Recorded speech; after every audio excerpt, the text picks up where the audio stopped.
I'm so amazed that people pay me to do this because I was doing it long before I knew you could make money at it. Mhm. Um, and so the pinnacle for me is really that this continued joy of the business of music. You're listening to What the Hell is Michael Jamin Talking About? Conversations in writing, art, and creativity. Today's episode is brought to you by my debut collection of true stories, A Paper Orchestra, available in print, ebook, and audiobook. To purchase and to support me and this podcast, please visit michaeljamin.com/book. And now, on with the show.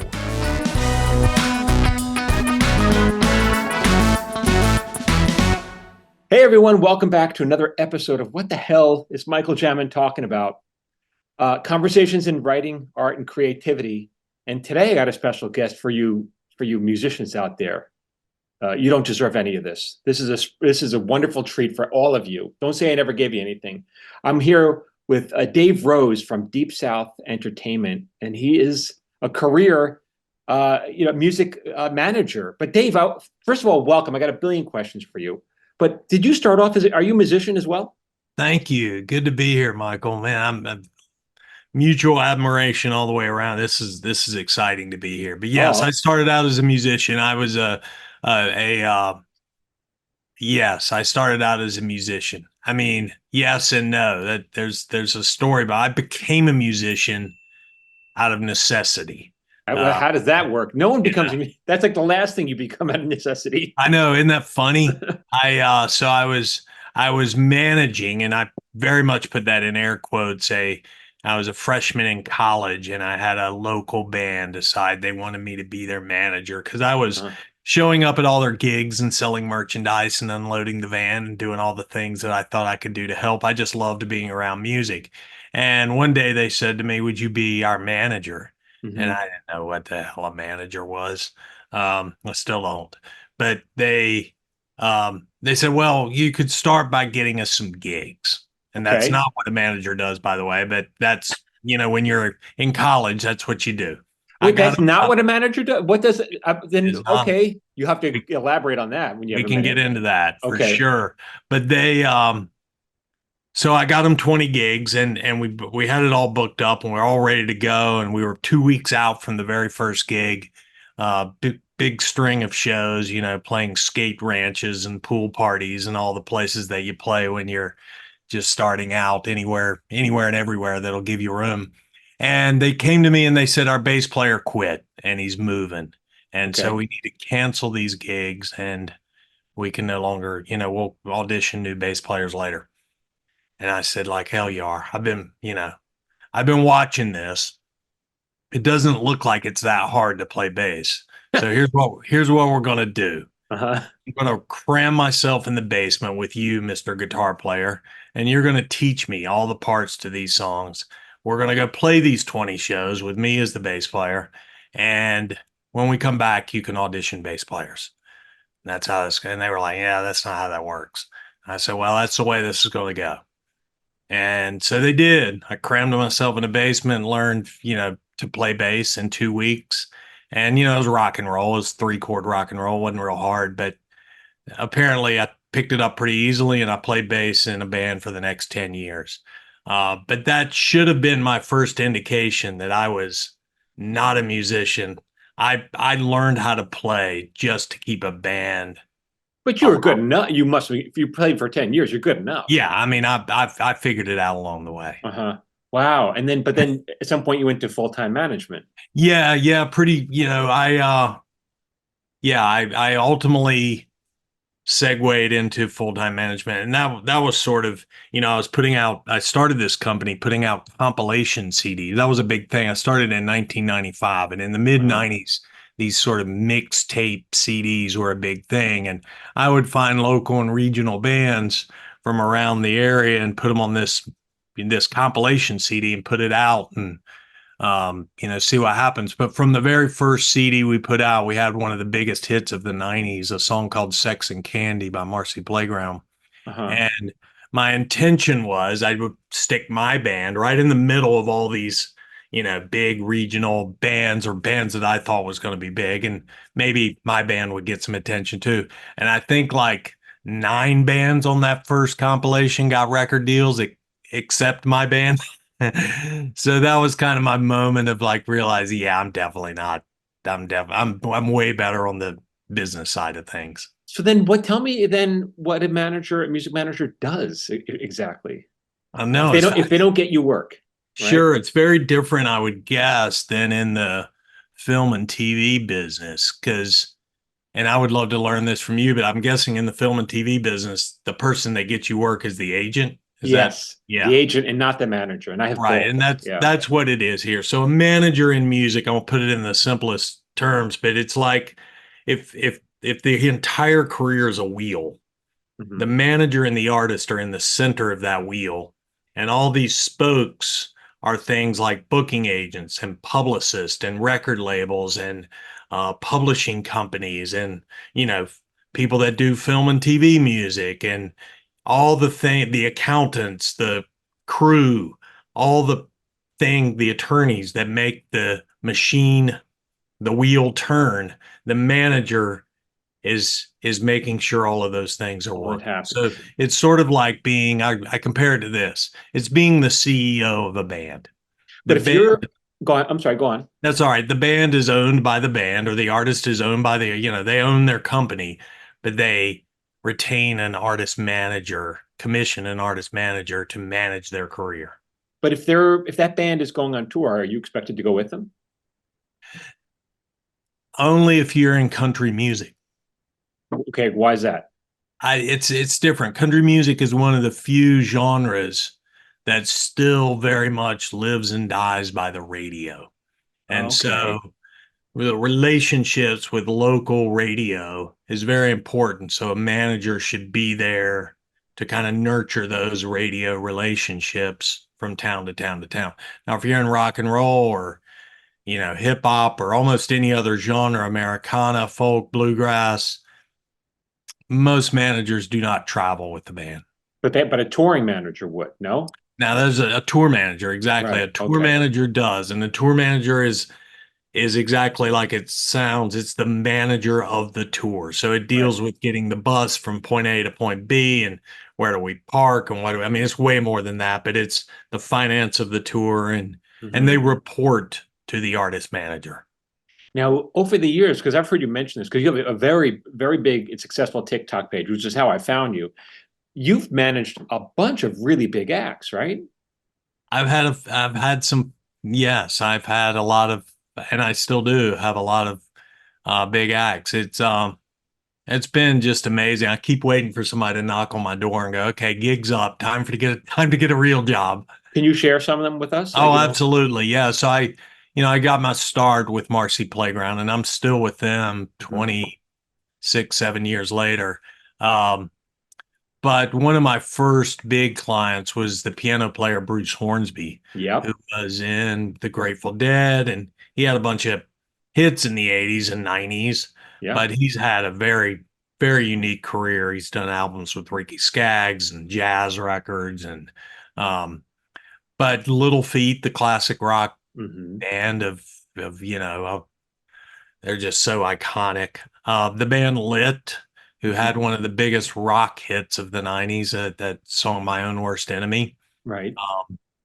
Some of the country acts that I've worked with, Lainey Wilson, who just won a Grammy, Parmalee.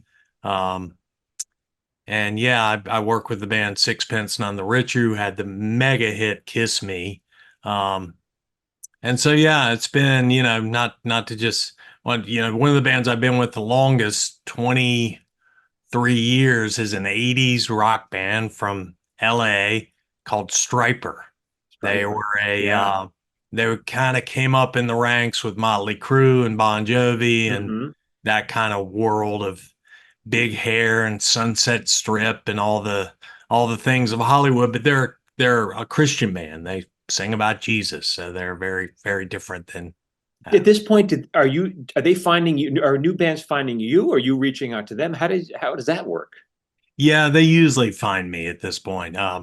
You know, I I don't develop a lot of new acts anymore. Um, Mostly because I've just, been doing it a long time, and Uh-huh. it's developing a new act from garage to Grammy is a not only risky, but it's a long runway. Uh-huh. And when you've been sort of doing it for as long as I have, I don't mean any disrespect to anything on this, but you sort of don't need to take that risk anymore. But it seems like on TikTok, it seems like you're talking to those people. I am. I'm taking my audience on TikTok is very much the audience that is sort of just trying to figure out the next steps of a very complicated career path. But They're then why are you talking typically to them now? If that's not, I assume it's because that's what you were looking for, but no. Yeah, no, that's a great question. The reason I'm doing it is very pure Mhm. because it is hard to do this. And Right. there's a lot of bad advice flying around out there. And to Yeah. some extent, I wanted to get on there and level the playing field and just let people know sort of the reality of how the business works. No, I'm not at all seeking like to manage, a sort of startup band. I'm more than willing. I do some coaching um, Hmm. that I'm more than willing to sort of help them in these. I'll do these 30-minute sessions where I can kind of really, really fast track things for them, help them avoid years and years of mistakes in a Hmm. very quick conversation. It's a lot like the stuff that you do in the sense that, like, I'll meet an artist from Topeka, Kansas or wherever, and how they're learning stuff that they would not learn anywhere else only because nobody's ever told them. See, Michael, something that I think we ought to talk about at some point in here Hmm. is part of why it's difficult to get a manager in the music business is because of how a manager gets paid. Okay. How I do they get think paid? that's an interesting dynamic that Yeah. a lot of just certainly a lot of people, but even a lot of artists don't know how that works. Right. So how does that work then? Yeah, so a manager is paid by commission. So it's strictly a commission base. So if you are an artist and you go out and you play a show or you sell a t-shirt or Hmm. make some sort of income, a percentage of that income is paid to your manager. That So includes the record deal, includes everything. it typically includes, and sort of depending on where you are in that artist's career, it includes most every aspect of their entertainment career, What about including royalties? it does include royalties, Okay. Right. particularly if those royalties were ones that you helped them earn. Right. If you get them a record deal and they continue to earn royalties either through radio play or whatever, yeah, you would earn a commission on that. So you're earning commissions on these um, revenue streams, and that's typically about 15%. Okay. So if you think about, managing, like we talked about the wheel, all those different spokes in the wheel, that's maybe for each act that I manage, that's probably 150 decisions a day that we're making on behalf of that artist. So you can't manage a lot of acts as Right. an individual. You can have a company like we do that has managers that manage acts, but generally speaking, you can't manage a lot of acts because there's a lot that goes into a typical day of that. Hmm. So the commission, if you just break it down to making a living, Hmm.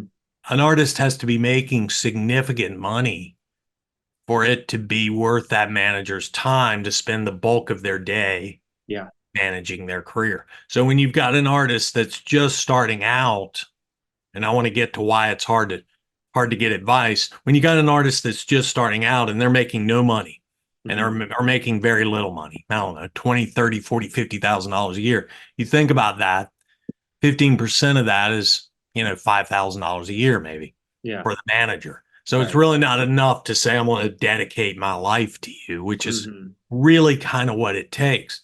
So as a result, it's almost impossible for an artist to meet a manager. It's really hard to like meet a manager because our time is paid by commission. Hmm. So that's why I get on TikTok and talk about the things I talk about because I was that bass player in a band, not knowing what the hell I was doing, making Right. every mistake under the sun. And I'm very, I don't know, very genuinely just trying to help people not make those mistakes. Now, you said something a while ago on one of your TikToks, and I was surprised. You you don't come down. I thought everyone was supposed to hate Spotify and streaming because of the way, in my opinion, in my point of view, artists are being raped. I mean, that's how I see it, but you don't feel that way. I don't. I mean, do I think it's a fair payment system? No. I think there's a lot of improvement that needs to happen. Um, Part of what I think is the imbalance is the payments between an artist, a songwriter, and the record label. Right. You see, when a song is on Spotify, those are the three main parties that sort of have to get paid: a record label, an Hmm. artist, and a songwriter. And the songwriters are the ones that are really struggling in this But time. isn't like from what I pay on or what people pay on Spotify, like I gladly pay double for what I mean, I get every album I want to listen to at any time through the month, almost anything. And if I pay double, I still feel like the artist wouldn't be making not even close to what they used to make. Well, I don't, yes, the art again, we got to remember there's Hmm. three buckets we're dealing with: the artist, the record label, and the songwriter. And in some cases, that's the same person in all three of those buckets.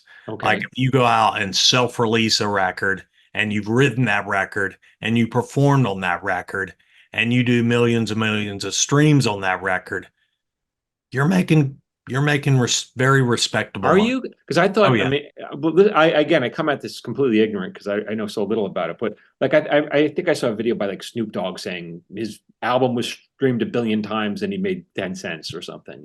That's a famous video. That video circulated a lot, and Right. it's what is missed most often in that conversation is the difference in those three buckets. My Hmm. gut tells me, and I don't know Snoop Dogg's complete history, but he probably does not own that recording. So a Okay. big chunk of that money that's being earned probably went to his record label. And I don't know, maybe he wrote the song, maybe he didn't. If he Hmm. didn't write the song, he's missing that bucket of income. Or maybe he did write this.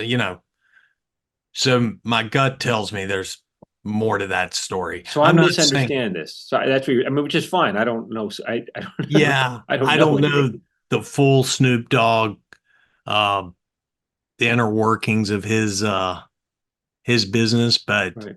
my gut tells me there's more to that story because um, I know no shortage of independent artists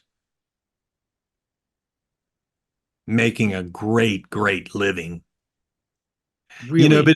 the thing that's different, and the thing that we got to think about that's different from say 2005, say 20 years ago, Hmm. the biggest difference is the revenue streams now are very multiple. I mean, I met a band the other day that's doing insane six figures just on YouTube.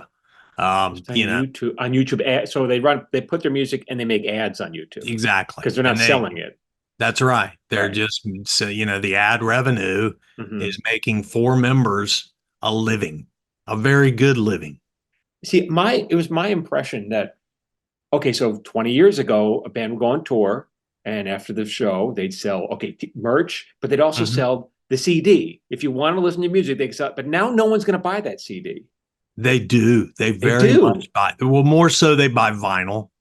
buy the They buy vinyl. vinyl. And you know what's crazy? I was just on the phone with a head of a record label, and he was talking about the rapid increase in the number of cassettes they're selling.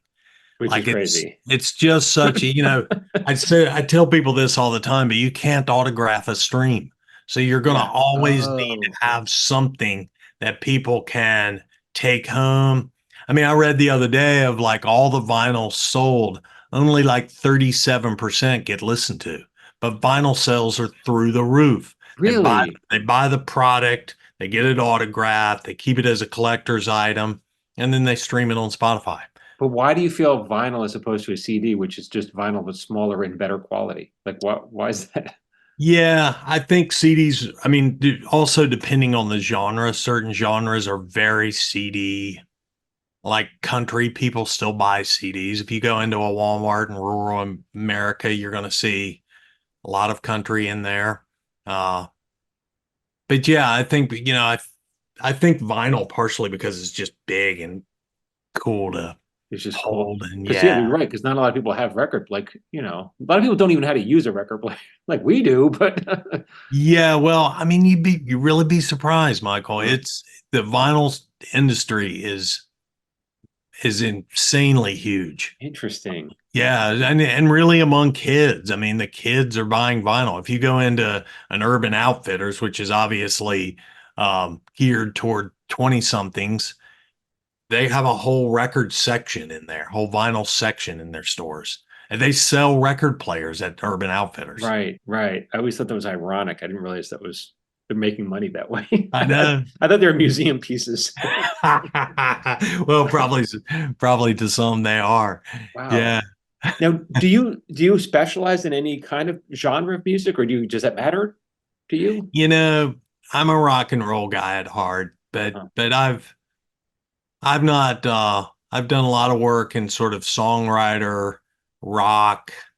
Uh, I've certainly had my share of country acts, although it's not my preferred genre. Um, I've not done a lot in bluegrass, and I've not done a lot in hip hop, but which is strange because if this is a visual thing, I'm staring at a Tupac plaque behind me. So I say Yeah. I don't really work in hip hop, but then I got a Tupac plaque up here. I have a question for you. I Yeah, don't man, think you're going to be able. I don't think you're going to be able to answer this one because I don't know if there's an answer. probably not. But so Daryl Hall has a show that I happen to catch sometimes, like where I think he shoots in his basement or something, or Hmm. you must have seen it, where he brings in like friends, like '80s stars or whatever, and Daryl's house. Daryl's house, Yeah. and he's dressed. He looks cool. He's got like a blazer on. He's got dark Hmm. glasses, and I'm like, okay, he looks cool. But then sometimes he brings in other men his age, which is whatever, like 70, whatever it is. I don't know. Yeah. And they're dressed and they're stars from the 80s and they're dressed like they used to dress in the 80s. And I wonder, well, how are aging rock stars supposed to dress?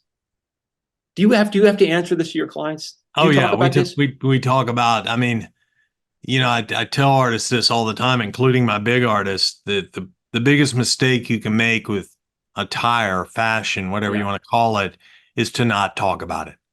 You have to talk about it. As a matter of fact, I recommend to bands, sometimes particularly new bands, take a night and don't bring your instrument, get in a room together and talk about what you want this look to look like.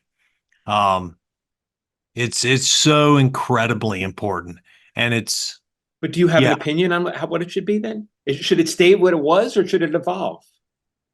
I think it's interesting. Like this 80s band Stryper that I talked about that I manage, from the 80s, that it's the same guys 40 years later. Hmm. Back in the day, there was a lot of hair and makeup and Hmm. spandex pants and all the things that, um, and so no, they don't wear that anymore. And they don't, wear the makeup and the teased hair, but they do an age appropriate version of that. Uh-huh. Um, rock and roll gear and rock, It it's seems weird because the fans are coming to see their band. The fans don't want the band to age, but unfortunately, the band aged. You yeah. know. So Yeah, how and do the how do you good give them what they want? It seems like a really hard thing to struggle with. it is. It's a tough thing. And the good ones, the ones that are really good at this are good at sort of making fun of them. Well, sort of making the audience one with them and sort of we're all aging together. And Okay. this is welcome to us 40 years later. What Right. I think we don't want is our aging rock stars to show up in sweatpants and a hoodie. Uh-huh. We want them to show up at least caring and some resemblance of days gone by Some without resemblance. without being a carbon copy of that because you shouldn't try to be.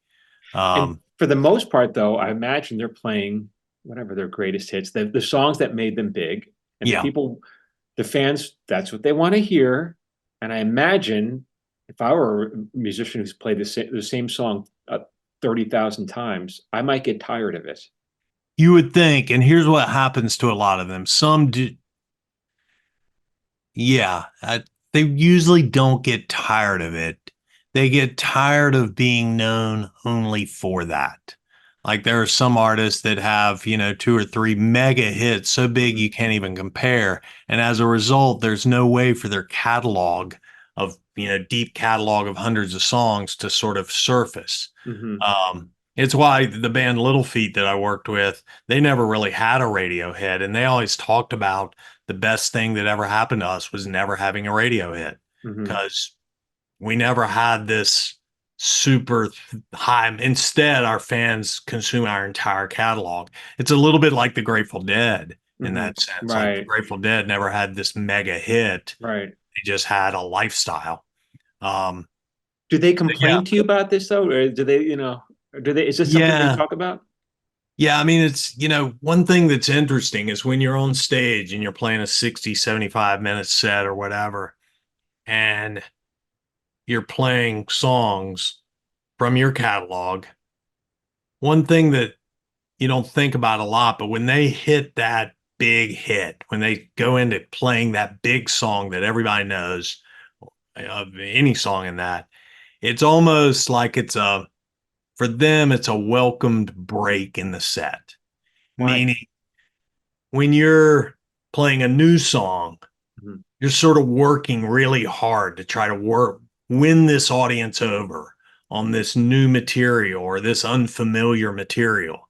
So you maybe, if you're a rock band, you're probably moving around a little more. If you're whatever kind of band you are, you're just really giving it your all to win over this crowd. But when you kick into a mega hit that they've heard a million times over, Mm-hmm. it's a moment you can just breathe I see. and go, okay, you know, I'm good for three Interesting. and a half minutes here because they're going to go nuts no matter what we do. I would not have thought it. That's interesting Yeah. you brought that up. I would not have thought about it. I would have thought it the other way around. That like, oh fuck, I got to play this again.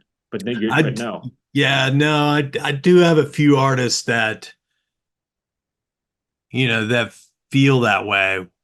One of my favorite moments in that regard was Sean Colvin. She's a kind of a folk songwriter artist, and she did end up having a big hit called Sonny Came Home. Mm-hmm. And that came Yeah. out, I guess, in the I'm gonna get the dates wrong, but that was a huge hit. Sonny Came Home. And I went and saw Sean Colvin one night in concert, and she comes out on stage, packed amphitheater, and she says, we're going to go ahead and play this song for those of you that just came to hear this, so you can go ahead and leave, and the rest of us can have a good time. Is that what happened though? And that's what she opened the show with Sonny Came Home. And then And what I'm happened? paraphrasing what she said there, but it was generally that. Like, I'm for those of you that just came to hear the hit, let's play it. You can go about the way. And sort of the implication was the rest of us who came to hear the entire catalog can now enjoy the show. Do you think people walked out? I mean, they Nobody left. left. Nobody. Nobody I was left. there. Nobody Oh, left. I okay.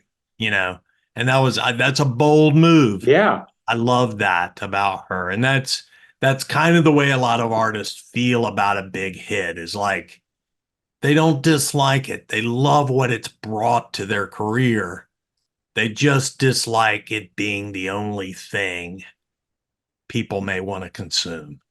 I think about art, and you must have these conversations with your artists. Is like, how do you like, how do you reinvent yourself on the next album when your audience doesn't really want you to reinvent you? They want what they have.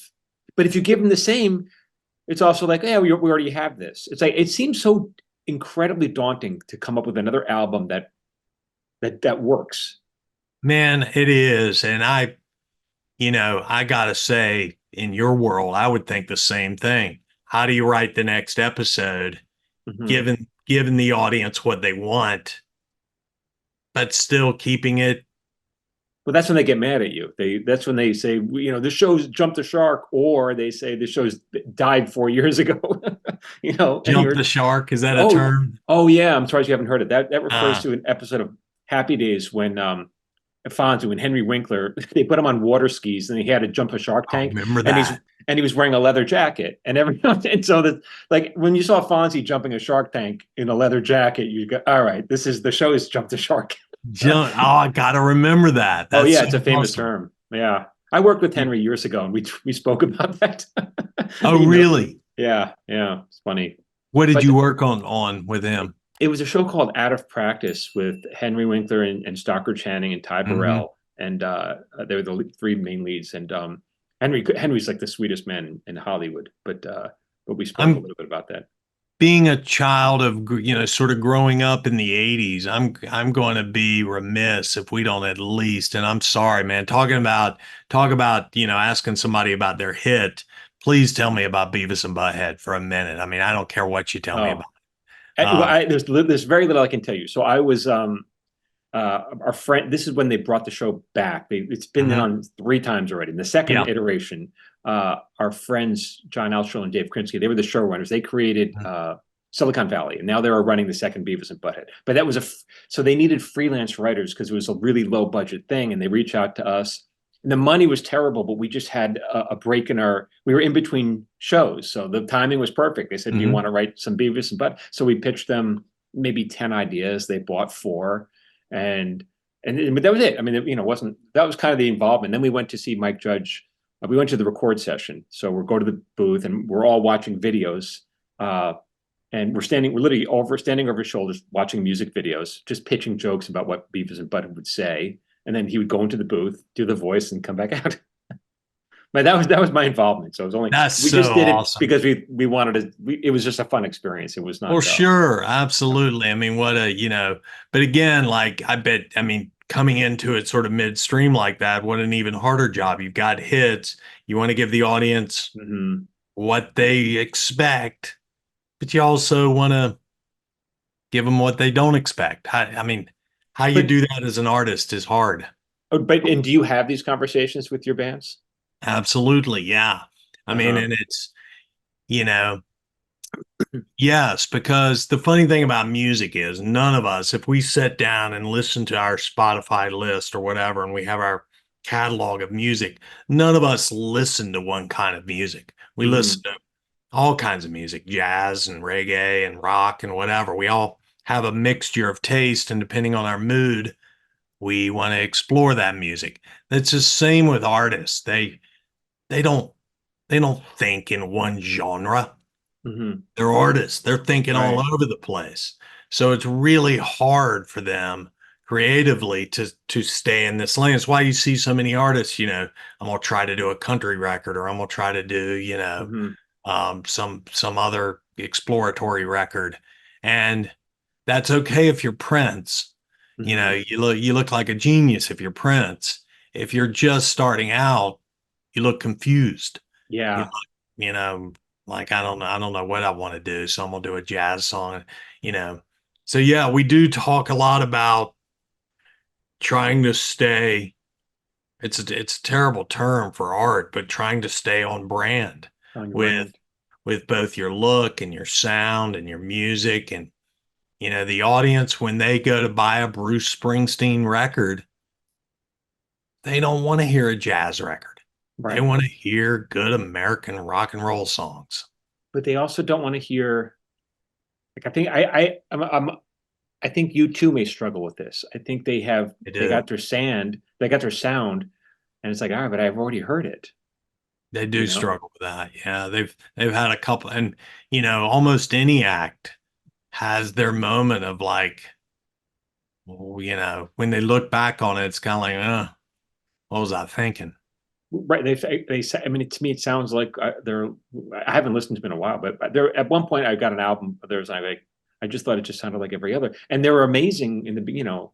I don't know. Hmm. It seems like a hard, very hard balancing act. How do you do this? How do It you? I is. mean, It's why bands like Kiss, for example, uh, I don't think. I mean, I can't remember when. I think I don't know, it was over 20 years since they recorded new music just because Yeah, they didn't want to attempt they to didn't want. top what they had done. I heard an interview by Tears for Fears, and they were talking about, and I didn't know this because I don't really know I don't know the inside of music at all, but they were talking about how at one point in the album, I guess mid-career, that they were assigned a music producer, and the producer kind of determined the sound.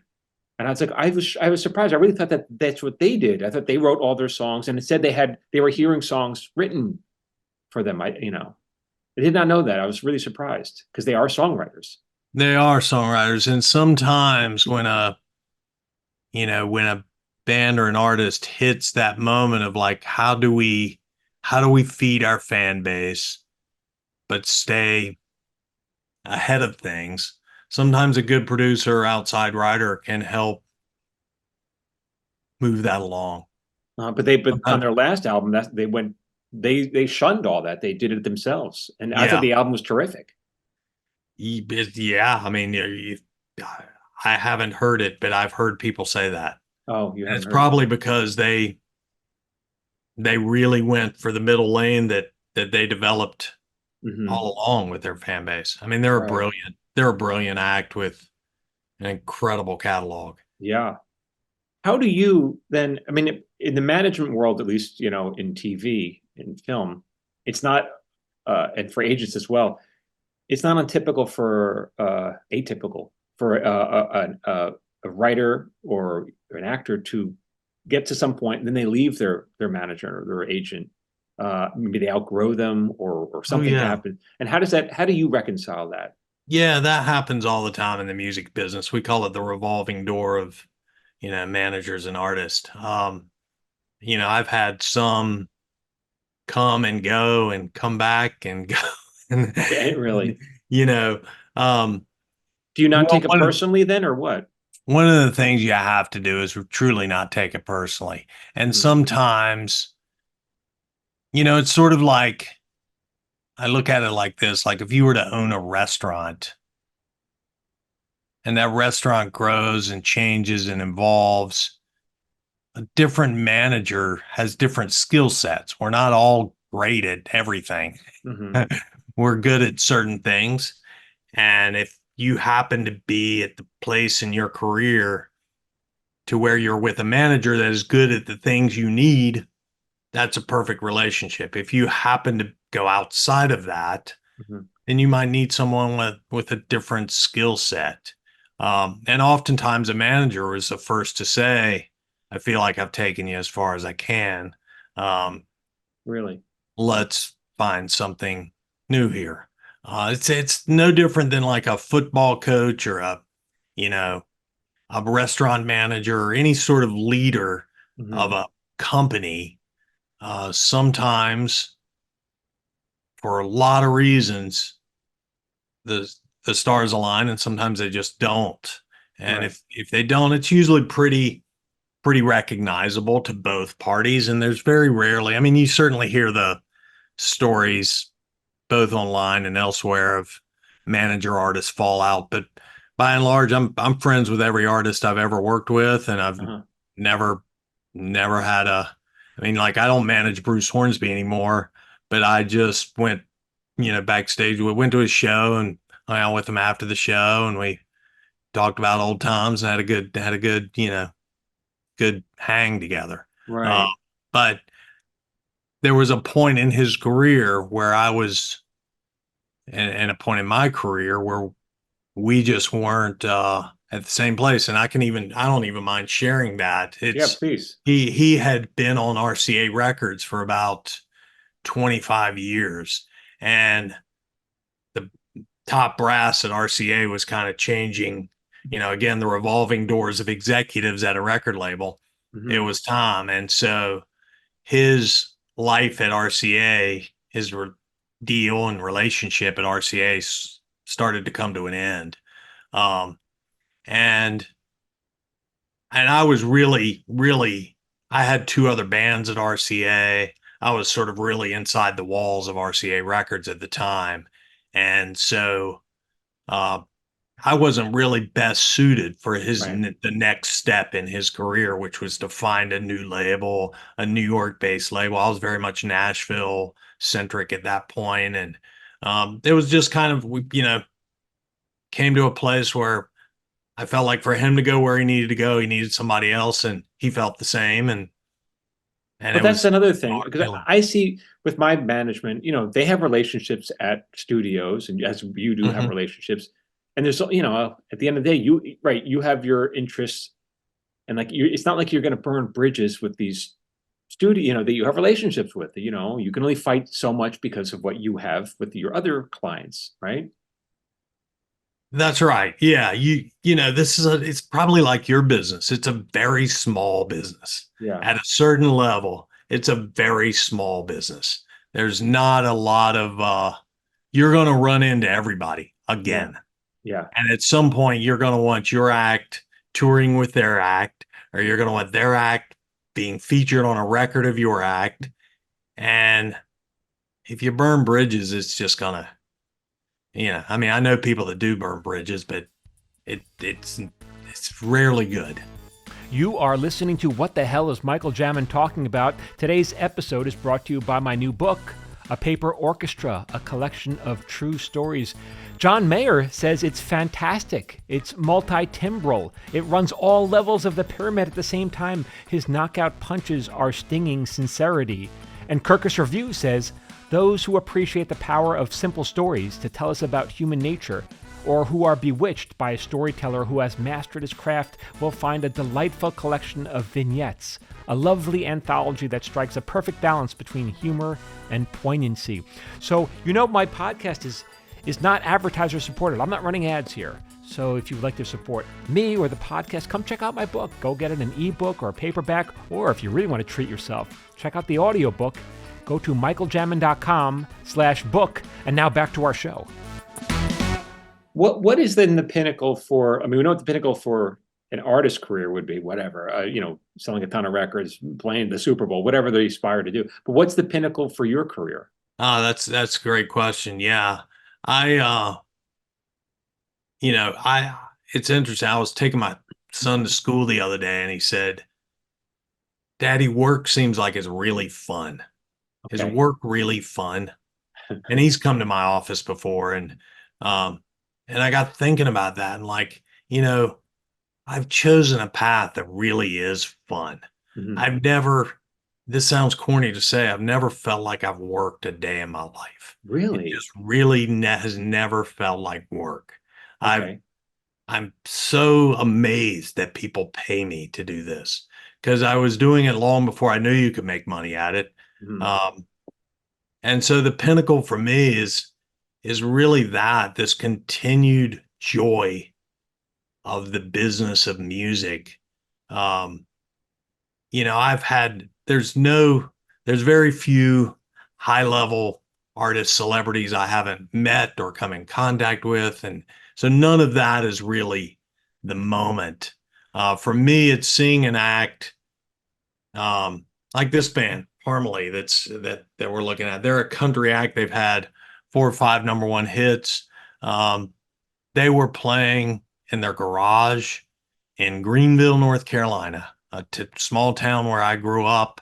I Mhm. happened to just know them, and I took them to Nashville. One thing to so you that's sort of what this business is for me. You see a band in a garage, and the next thing you know, they're accepting an award on stage, and it's just a beautiful feeling to know that you've helped an artist Right.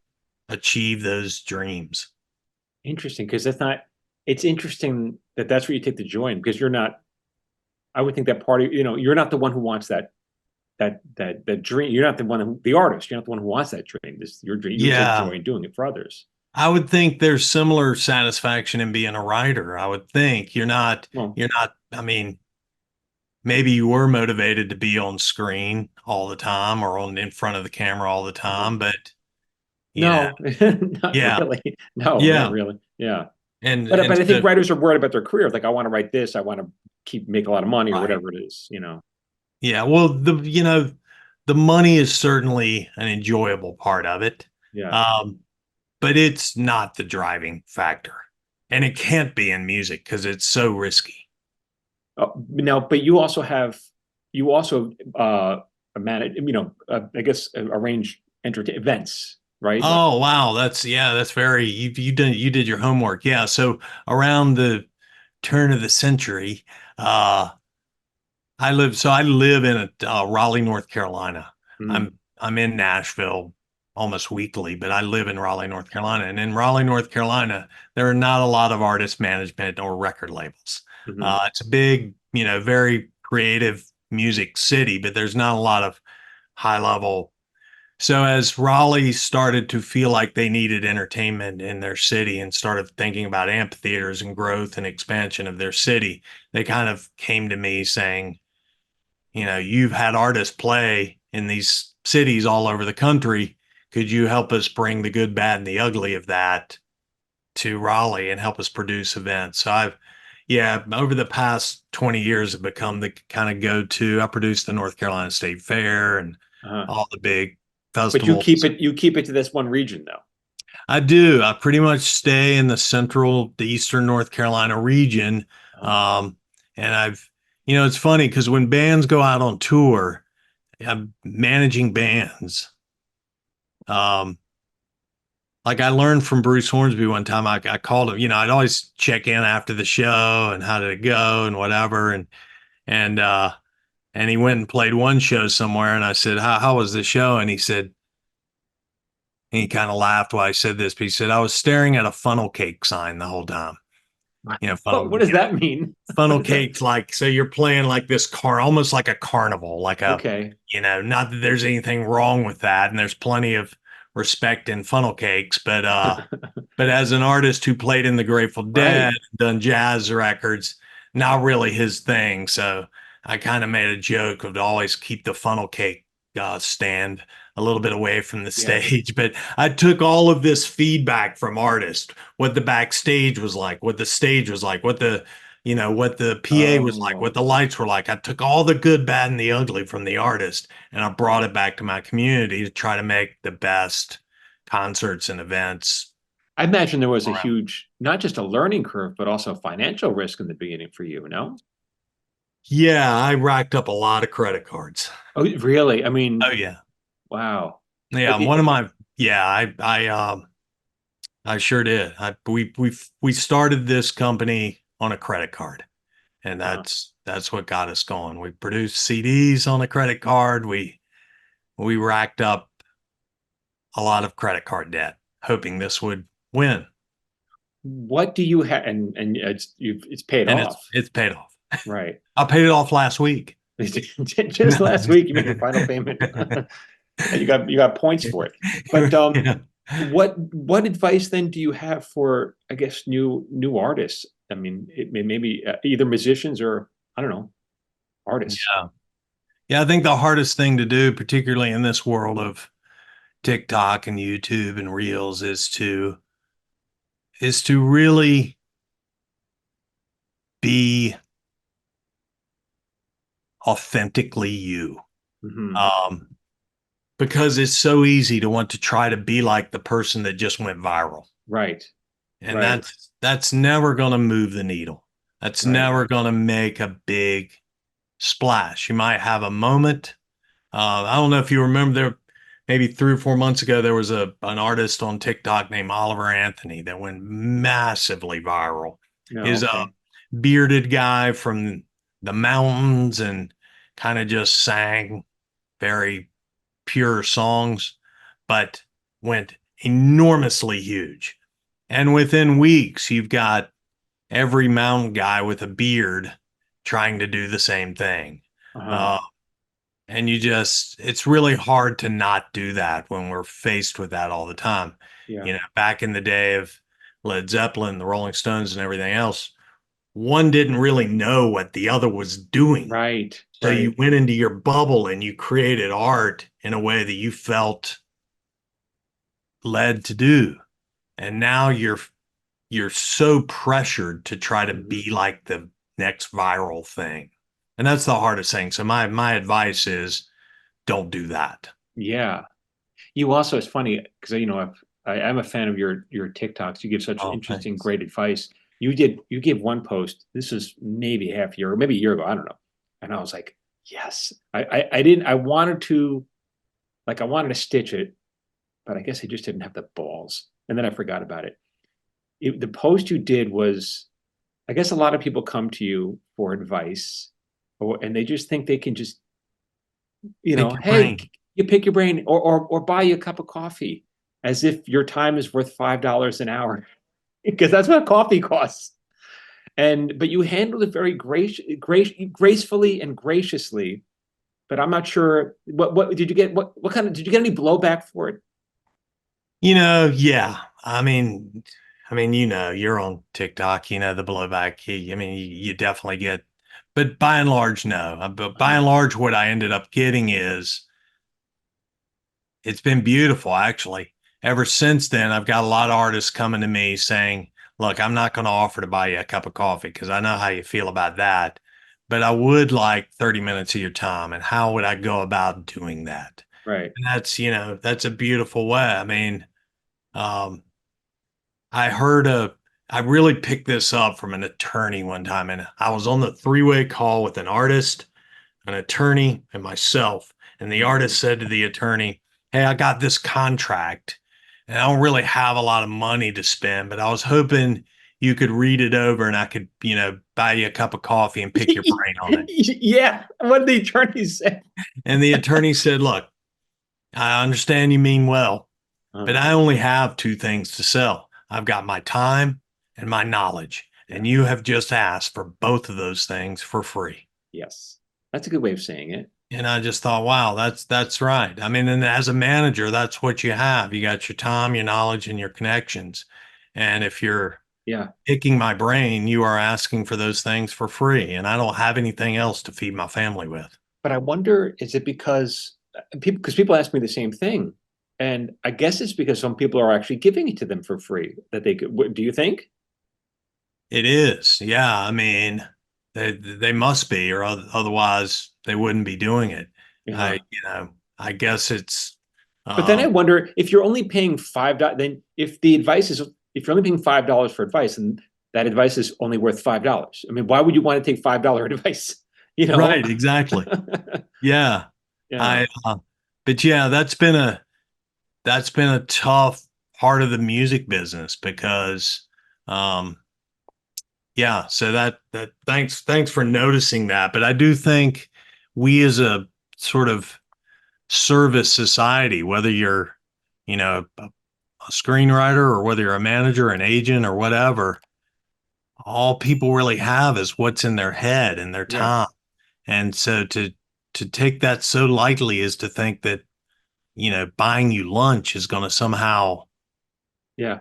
make it worthwhile. It just doesn't, you know, Yeah. it's Yeah. it's not only doesn't make sense, in a strange way, it's rude. Well, I don't think it's strange. I mean, I do think it's rude. Yeah, yeah. Yeah. I But mean, as I said, I think in that TikTok, I said, I understand you're offering to buy me something. So I understand that you're trying to be in your own way polite, but let me just educate you. That's not a compliment to say yeah. that, you know, your Yeah. time is worth a cup of coffee. Yeah. Yeah. I am ways. Yeah. Yeah. Yeah. But I appreciated that video. I really did. I was like, Do right, you yeah. get a lot of people asking to pick your brain? Yes. I guess less and less. But you do some consulting as well, right? Well, Yeah. what I did was eventually I signed up for, there's this app where you can sign up to be an expert. And so people ask me a question. Sometimes it's an autoresponder and it says, hey, Hmm. if you want to book time with Michael, you can do so here. I can, like a half a dozen people have booked. Like, no, everyone's asking, but no one books time. So to me, Interesting. yeah. And I didn't do it because that's, to make money, but I was like, well, look, if you want it, you're gonna have to pay, but they don't want it bad enough to pay. So if Well, they can ask, it's interesting. I'm on a platform called artistmanagers.io, and that's where I do my 30-minute consultations. And I've partially used it as a filter. Mhm. Like, it's funny, like I'll get artists that go out and spend $10,000 on recording and $10,000 on video and photo shoots, and then they'll come to me and say, "Can I pick your brain for a cup of coffee?" Yeah. And I'm Yeah. thinking, you have just spent $20,000 making music. Yeah. And now the most important part, getting it out to the public, that's worth a cup of coffee to you. Yeah. Yeah. So I sort of use this platform as a filter. It's like chemistry 101 in college. If you Yeah. can get, if you're willing to just invest a tiny bit to spend a little bit of time with a professional, I at least know you're serious. Yeah.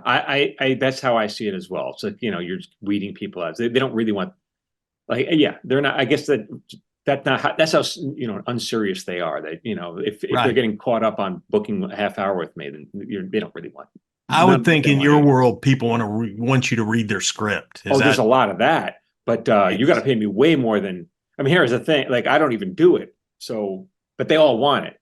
They want me to spend an hour and a half reading their script, another hour assembling notes, and then another hour on a phone call, them giving them my notes while they get angry and defensive, telling me why I'm wrong, Yeah. and do it for free. I mean, oh yeah, okay, that sounds like a ball to me. So, but it's not about the money. Like, the answer is no all around. But it also exposes me to liability side, because I don't want to be sued for taking someone's idea. So, you know, Totally. I mean, that's a big part of the music business. A lot of, you hear about unsolicited music, and a lot of people, myself included, will not even open an email with music attached if I don't know who it is. is it because of for liability reasons? Yeah. They I think mean, you're going to steal their sound or their song. you know, I think, yes, I think they do think that. And I think in the history of the music business, that has happened maybe three times. I mean, it just doesn't happen. Interesting. So it's funny that a, that's a topic even. I don't know if it happens in the film and TV business, but in the music business, anytime you've heard of a lawsuit of one suing the other about a sound, it's very rarely actual theft. Uh huh. It's most often, that there's only eight chords Right. and you can arrange them in only so many ways. And if you're in a genre like hip hop or country where it's, you know, in some ways a little bit of a formula in the way your pop music is that way, you write very narrow melodies and chord progressions, it's bound to I mean, about the 100,000 songs released a day, you're Yeah. bound to cross paths there in a close manner. It's very rarely malicious. So then, how are you listening to new music, if at all? Is it because you see an act on stage or something? And Yeah, no, I will listen to it if it's coming to me from a vetted source, mhm. or if it's coming to me in a way that I feel but I get a lot of just very blind emails, like never met, seen, heard of the person. Yeah. And one of my favorite quotes was, Gene Simmons said one time, "Look, if I'm hearing about you for the first time from you, you're not ready." You're not ready. Interesting. Because we keep our ears to the ground. I mean, I'm hearing about artists all the time. I mean, I can't go to the dentist without hearing about five new artists. People know that we work in the music business. So no matter where I go, the coffee shop, the dentist, the pizza shop, whatever, they're going to tell me about their cousin that just released a song that's the next Beatles. So I Right. hear about stuff. And if I hear about it from seven, eight, nine different places, I start to know there's something there. Right. I directed Gene Simmons, by the way, on an animated show. I had to yell at him. No way. Yeah, well, yeah, well, he came into the studio like a rock star, like which is what Of he is. course. And then he's holding court, and hey, dude, we're paying for this thing. I gotta get, and I knew I was gonna get yelled at by my boss, like, so I had to say, "Hey, Gene, we're recording now." Like, I had to tell him to shut him, good, get under the microphone. You know? Oh, that's awesome. He is a really interesting person. I've met him a Yeah, couple of times. I really, am amazed by his story. that's funny. Chrissy Hine came in. My partner had to direct Chrissy Hine, and she came in also like a rock star into the booth, and she's smoking a cigarette, and you're not supposed to with the equipment. Right. And he asked her to put it out, and she wouldn't. And he was like, "That's fine with me." What are you gonna do? I love it. She's Chrissy Hine. She gets to do what she wants. But but that's so interesting. Yeah, I felt I get that same. sometimes when people ask me a question, and I wonder if you feel the same way, where about breaking into the business or some kind of basic thing, they leave a comment, and I'm like, all you got to do is just scroll down, and all my videos are labeled. Like you're gonna find it. I mean, I just want. I wonder how bad you want it if you feel like you have to ask me without looking. This I is did a, literally the least you have to do to find an I answer know, I nowadays. know. I did a video recently where one of the most common questions I get is somebody will present their music to me and they'll say, "Do you think I have what it takes to make it?" Right. And that is without question the hardest question to answer because I don't know your definition of make it. And Mm-hmm. to be honest, a lot of people don't know their definition of make it. I had a band come into my office one time. They finally, they've been wanting to line up a meeting. They came in and they said, um, I said, so what do you guys want to do? What are you hoping to do? And they said, well, we want to be successful. You know what I Okay. mean? And I said, well, no, I don't know what you mean. Tell me what success means to you. Mm-hmm. And they said, well, we want to make a living at music. I Okay. said, well, that's good. I can have you doing that within 30 days. And they kind of looked at me like, wow, we hit the jackpot coming to this meeting. Uh, And I said, here's what we're going to do. We're going to buy you a bunch of tuxedos. You're going to learn some top 40 songs. We're going to play the wedding and corporate cover circuit. Make right. a great living. They kind of looked at you and they were like, no, no, no, that's not what we meant. Okay, let me change that answer. We want to make a living playing our music. I Okay. said, all right, a little bit harder to do, but we can still do it. There's sports bars around the country where you kind of set up in the corner and they don't really care what you play, your background music, but you make a pretty decent living. You'll make good tips. And we're like, no, no, no, let me think about this. They thought about it for a little bit more and they said, okay, we got it. We want to be on the radio. Mm-hmm. And then one other guy spoke up and he said, playing our music. Right. I said, oh, okay, I got you. My friend does the Sunday night local show on the radio station. He's a friend of mine. He'll play anything I send him. I'll send him your song. He'll play it on Sunday. Mm-hmm. You will have been successful. Right. And they like, all right. And one guy spoke up at that point and he said, I see what you're trying to do. You're Mm-hmm. trying to confuse us. I said, no, Right. no, no. You're quite confused on your own. Yeah. I'm trying to do is point out that I can't help you until you know what you want. Right. And there's no wrong answer to that. Some artists come to me and say, I want world domination. I want to be the next big, huge thing. And others simply say, I just want to make great music. And I don't really care if I make a living. I just want a good quality music out there. Is that right? Both, I mean, oh do yeah, people both those people really artists are. do? But are you? But I imagine. I mean, you got to pay for you got to pay your bills. That's not attractive to you, It's right? not attractive to me, and that's Yeah. okay. But there's still a place for that in this world. Uh, Uh, But yeah, here's the other thing.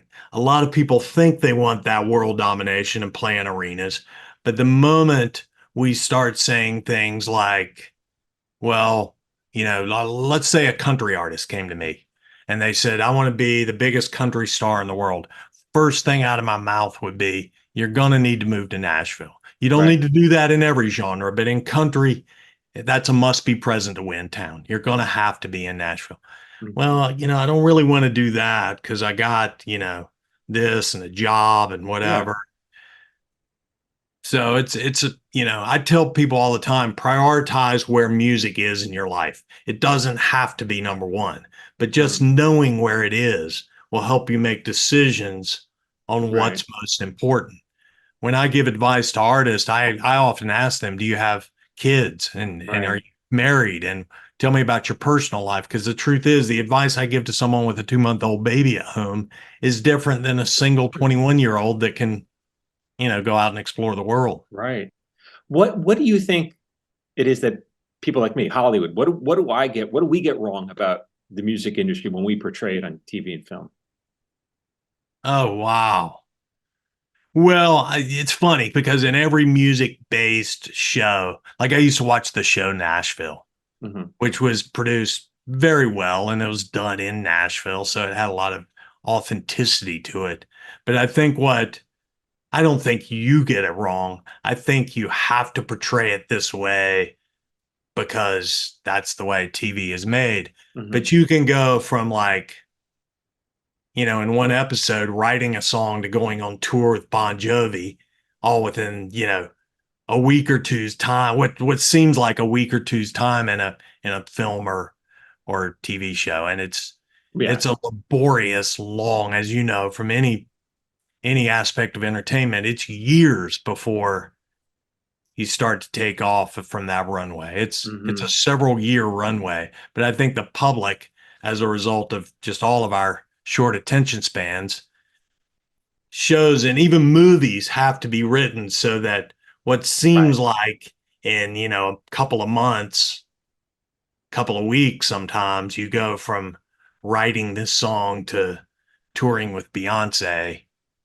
Why do you think, and I say this for my because selfishly, because I want to know for myself, why do you think the runways take is so long before you take off? What is that like? Why? Why does that mean? Why does it take so long? Well, I think a lot of it is because writing music, like writing anything, takes a lot of hours to get good at it. Okay, but let's say you got your album out and it's a great album. Now, and it's going to take years before. No, no, no, no. No, it's going to take years to get that great album. Right. Okay. Right. Once Right. that great album is assembled and together, it can be it can be a relatively short runway to success. Right. Once that great in Nashville, there's a saying when somebody comes in to meet with a publisher, and a publisher is someone who oversees the copyrights of songs, but when someone comes to meet with a publisher and they say, how many songs have you written? No matter what the answer is, they almost always say, come back when you've written your next 100. Really? There's kind of a unwritten 7-year rule in Nashville. Hmm. Like you should not expect success for at least 7 years after you come to town. With your So first it's album, right? with With your your. first, yeah, Uh-huh. first set of releases. It just takes that long to get really, really top level good at this Okay. in any genre, I think. I mean, that, for if there was a comment section on this podcast, there would be tons of people giving me the exceptions to those rules right Hmm. now, and Right. which is the beauty of the music business or any entertainment. There's exceptions to that rule. There's overnight sensations. Right. But by and large, most of the big artists had a long runway. So you're listening if you were listening to an album by a new artist, you're thinking, okay, maybe one or two songs has got something and the rest are just not there, you're saying. Sometimes, yeah, Okay. sometimes. I mean, you take a band like, it's funny, that first hit I worked with, Sex and Candy, the band Marcy Playground, between the time they wrote and recorded that and it became a number one hit was 4 years. Uh-huh. Oh, okay. 4 years. Right. Okay. So they had the goods, but it took 4 years before people discovered they had the goods. That's right. That was a very interesting journey. They charted on college radio, and then they tried to work to regular radio. It didn't happen, and they, label problems, and they tried again, and it finally happened. Same thing with this band, Sixpence None the Richer, and the song "Kiss Me." Uh-huh. Right. They had that song "Kiss Me" on a record, and it did not become a hit for another 2 years. So wow. Okay. So what is then how do they do that? Is it just touring? Is it just getting it out there? Just having people listen? In the 90s, it was touring. It was just getting out there and touring. But And a but lot of not today, you're saying. Today's not it's not like that today. It's not, I mean, it's some touring is one aspect of it, but the beauty of, you know, Michael, you and I would not be here talking if it were not for TikTok. And Yeah. that, as much as I love to hate on social media platforms for all the reasons they're easy to hate on, I tell artists this all the time. There is someone in Topeka, Kansas right now that loves what you do. Yeah. You just got to find them. Hmm. And if you do, they'll be fans for life. But Hmm. unless you plan on touring Topeka, Kansas this week, you're not going to find them. So get online and post.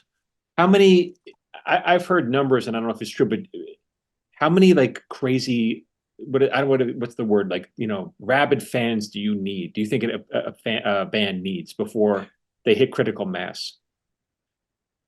Well, critical mass is a, subjective term, but Yeah, I say this a lot. You only need 1,000 fans. And I'm talking about real fans, fans that would give the shirt off their back fans. I'm not talking about right. followers. I'm Okay, not talking about likes or subscribes. right. I'm People who talking open about their wallet. 1,000 fans that consume everything you put out. That's all you need to make a great living in music. But how is that possible? Okay, so if you've got 1,000 fans, they're scattered all across the country. And I don't understand how does that make you a good living? You can put out a I'll, new album. How do you to 1,000 fans? How does that make you a living? I'll tell you how that is.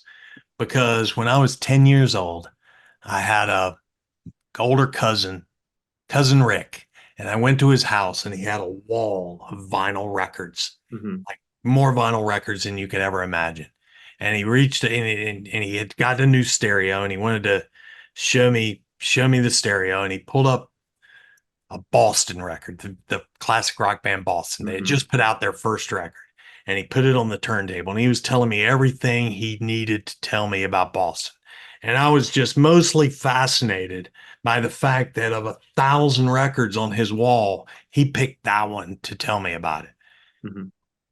And from there, I went and bought the record. I consumed I bought the t-shirts, I bought this. The thing about 1,000 fans is they're your marketing arms. A Hmm. thousand fans are not going to keep your music close to their chest and keep it over here Right. in the corner. They're going to tell everybody that'll possibly listen. And Hmm. if you have somebody, if you've got a fan that it gets in the car with their friends and they got 3 minutes to the next drive Hmm. and a billion songs to choose from, they're going to choose yours. And that's going to turn those Right. friends into fans. So it Hmm. starts with 1,000 core fans, and you can really take over the world. I wonder, and I say this selfishly because I put out a book, and so this is the first venture I've done solo like this, and so I'm curious, like how many, when do I go viral? Like how does that work for me? Like when do my 1,000 fans kick in, and how does that I work? think a book is the hardest thing in the world. I've Yeah. now released. I'm about to release my third book, Uh-huh. and it is the hardest thing.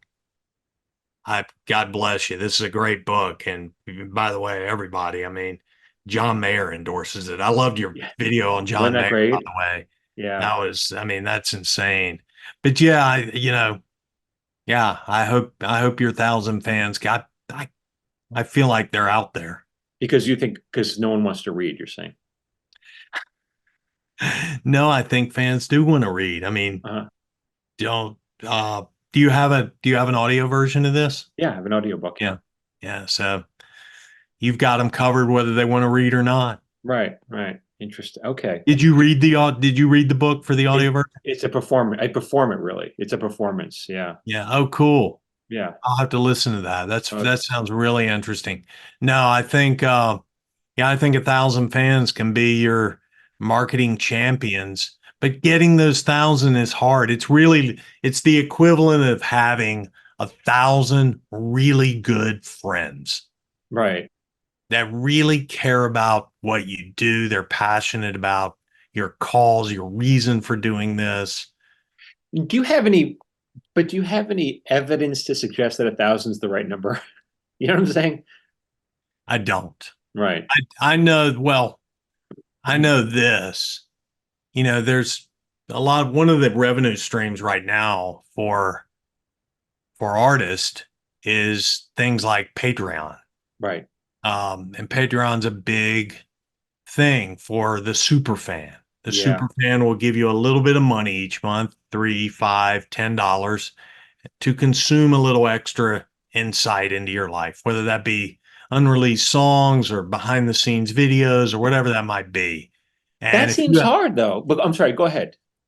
if you have 1,000 people Uh-huh. willing to give you $5 a month, Right. cup of coffee, back to our Yeah. cup of coffee, Right. Right. $5 a month, that's, that's $5,000 a month just on that one revenue stream.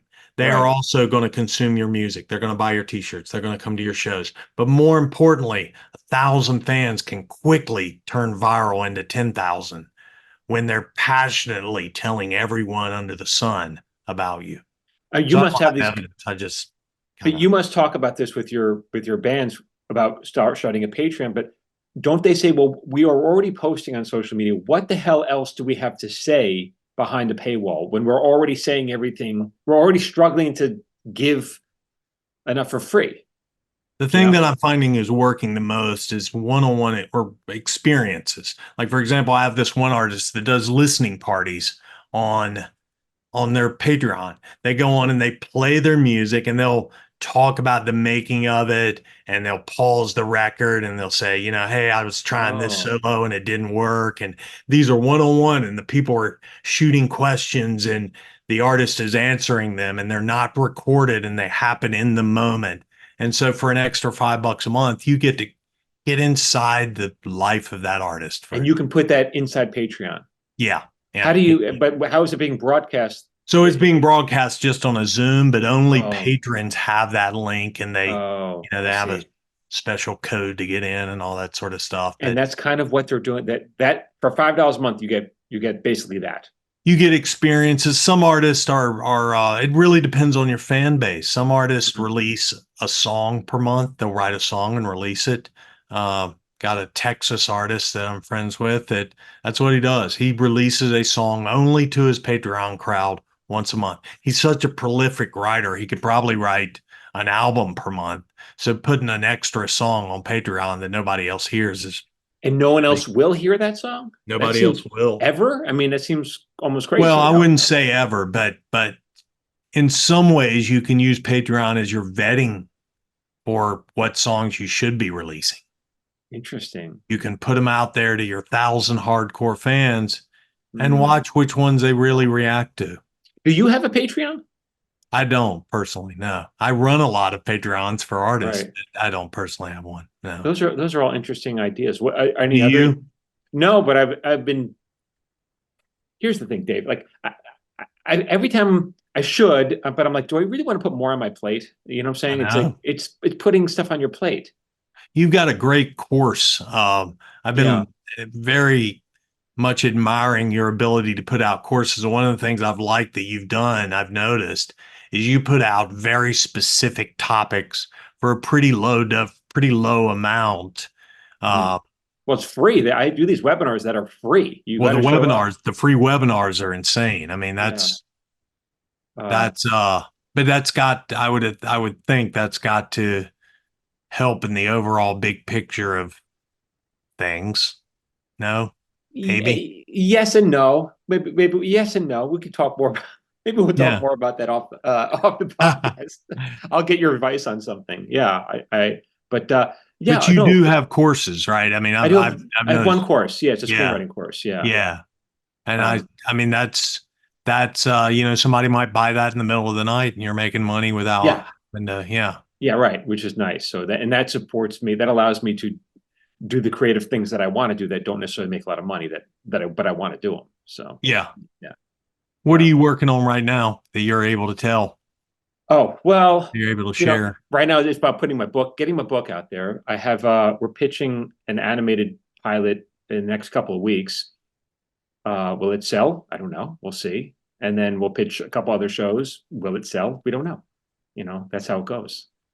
I want to mention that real quick as it relates to your music audience. That's a big question. I guess somebody will write a song and send it to me and say, "Do you think I could sell this to another artist?" Which Mhm. is interesting because in music, it does not work that way at all. You don't sell a song. I think you Uh, write a song to some. I think you could be a you, songwriter for somebody. So what's the that's right. difference then?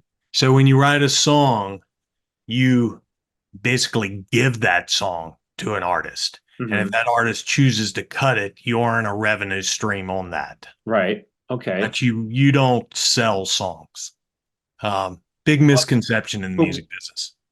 I guess I'm not clear on the difference then. Like if you wouldn't you send them like a track and say, "Do you like this?" And then you have to send them a track. They have to hear it, right? Yeah, they have to hear it, and if they like it, they cut it. Yeah. They don't pay you for that song. Oh, They, okay. Oh, whenever that song is played on the radio, you get a mhm. royalty Right. stream from that, or you get a royalty stream Oh, from I when see. it's spun on Oh, Spotify, you okay. get a royalty stream from that. But the artist is not buying a song from you. And by the way, you still own that song. So you Right. can take that song to someone else and to someone else and to someone else. That's why you have lots of different cover versions of Oh, I a see. similar song.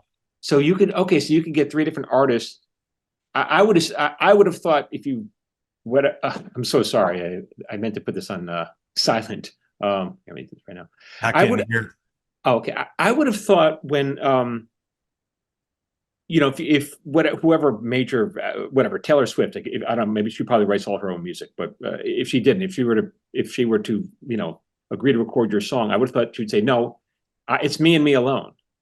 It's you can't do that. It's No. not the way. Yeah. I mean, um, she can say, I'm the first one to do it. Okay. You can't let someone else do it first. But once a song, this is an interesting part of the music business, but once a song is in the public domain, once it's been released, Hmm. anyone can cover it. Right. Day Taylor Swift releases a song, Michael Jamin, Right. can go the very next day and record that song as long as the proper royalties are paid to her as the songwriter.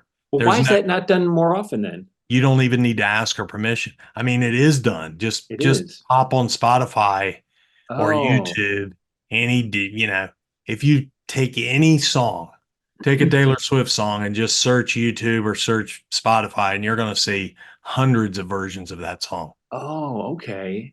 Interesting. No, Yeah. I didn't know that. I didn't know Yeah. that. Wow. See, I'm learning all this stuff. This has been I feel this has been a very eye-opening conversation for me. Oh man. Yeah, Here's next week. I'm going to reverse the question. I'm going to be asking you questions. If I had a podcast, you'd be my first guest. I would appreciate that. No, I would do it in a heartbeat. This is Dave Rose. Thank you so much. And I want to make Thank sure you. everyone knows where they can follow you on all their social media.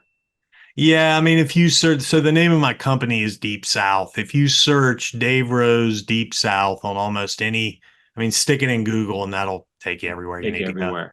Yeah. Go follow him. There's so much overlap, I feel, between the things that we say, and yet still I feel like I learn a lot just by listening to you and watching you. Likewise, when I started following your page, I was like, wow, there is a lot of similarities in Yeah, this yeah, business. yeah. It's so interesting.